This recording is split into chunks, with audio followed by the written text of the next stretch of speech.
হাসিনা, সাবেক স্বরাষ্ট্রমন্ত্রী আসাদুজ্জামান খান কামাল ও সাবেক আইজিপি চৌধুরী আবদুল্লাহ আল মামুনের বিরুদ্ধে জুলাই গণহত্যা মামলার তদন্ত শেষে প্রতিবেদন জমা দিয়েছে আন্তর্জাতিক অপরাধ ট্রাইব্যুনালের তদন্ত সংস্থা। শেখ হাসিনার বিরুদ্ধে 6টি অভিযোগ আনা হয়েছে।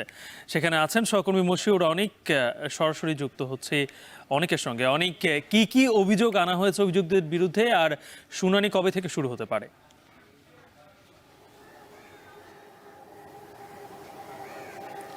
শুনানি কবে থেকে শুরু হতে পারে এই প্রশ্নটা আসলে খুবই জটিল। কারণ হচ্ছে আদালত প্রাঙ্গণে যদি এখন বর্তমানের প্রসঙ্গ বলি, তাহলে ঠিক আন্তর্জাতিক অপরাধ ট্রাইব্যুনালের তদন্ত সংস্থা তারা তদন্ত প্রতিবেদন জমা দিয়েছেন প্রসিকিউশন বরাবর। প্রসিকিউশন এই তদন্ত প্রতিবেদন গ্রহণের পরে তারা পর্যালোচনা করবেন এবং এর পরবর্তীতে তারা সেটা ট্রাইব্যুনালের কাছে গঠন করার মাধ্যমে বা তারা ট্রাইব্যুনালে সেটা প্রেরণ করার মাধ্যমেই আনুষ্ঠানিক যে বিচার কার্যক্রম সেই বিচার কার্যক্রম চালু হবে।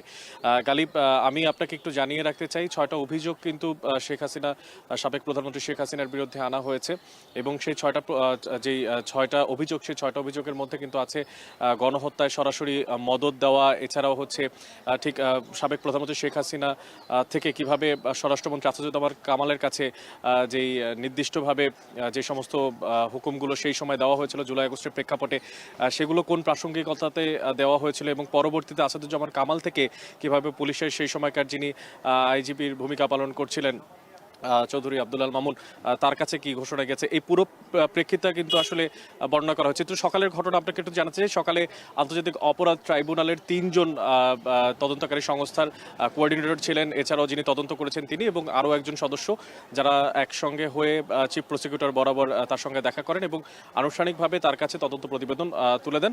এবং সেই সময় তারা যতটুকু উল্লেখ করেছেন, তদন্ত প্রতিবেদন যেহেতু আমরা সরাসরি নিজেদের হাতে পাইনি, ঠিক তাদের থেকে এখন পর্যন্ত প্রসিকিউশন থেকে কোনো ব্রিফ আনুষ্ঠানিকভাবে আমরা এখনো পাইনি। কিছুক্ষণের মধ্যে ব্রিফ অনুষ্ঠিত হতে যাচ্ছে। তাই যতটুকু আমরা জানতে পেরেছি সেই সভা থেকে, যে ঠিক একেবারে সরাসরি সাবেক প্রধানমন্ত্রী শেখ হাসিনার এই জুলাই গণঅভ্যুত্থানের জড়িত থাকার যে সমস্ত প্রমাণগুলো প্রয়োজন ছিল ঠিক আন্তর্জাতিক অপরাধ ট্রাইব্যুনালে গণহত্যার বিচার সম্পূর্ণ হওয়ার জন্য, সেই সমস্ত প্রমাণই পাওয়া গেছে। এবং প্রতিবেদনে আরও উল্লেখ করা হয়েছে যে সমস্ত ফোন কল সেই সময় করা হয়েছে, বিভিন্ন আওয়ামী লীগের নেতাকর্মীদের সঙ্গে যোগাযোগ করা হয়েছে এবং রাষ্ট্রীয়ভাবে যে সমস্ত হুকুমগুলো দেওয়া হয়েছে সেই সমস্ত সভা সমাবেশ এবং সেই সমস্ত জায়গাগুলোর যে সমস্ত প্রমাণ, সেই সমস্ত প্রমাণগুলো কিন্তু নথিভুক্ত করা হয়েছে এই আন্তর্জাতিক অপরাধ ট্রাইব্যুনালের তদন্ত প্রতিবেদনের মাধ্যমে।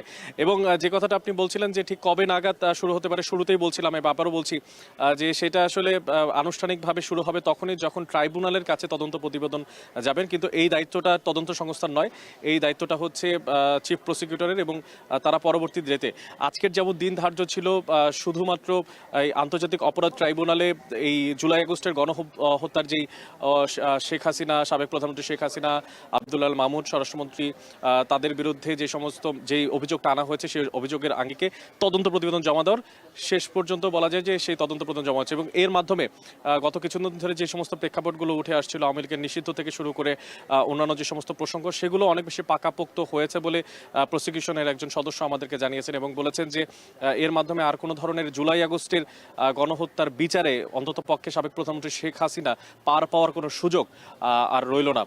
গালিব, আপনাকে আরও একটু বিষয় জানিয়ে রাখতে চাই যে যে প্রতিবেদন জমা দেওয়া হয়েছে সেই প্রতিবেদনের মধ্যে একটা নির্দিষ্ট করে বলা হয়েছে যে যে সমস্ত অনুমতিগুলো দেওয়া হয়েছে গণহত্যার, বিশেষ করে ভিডিও ফুটেজ যেগুলো আছে বিভিন্নভাবে সিসি ক্যামেরা থেকে শুরু করে, সেই সমস্ত সংগ্রহ করেও এখানে নথিভুক্ত করা হয়েছে।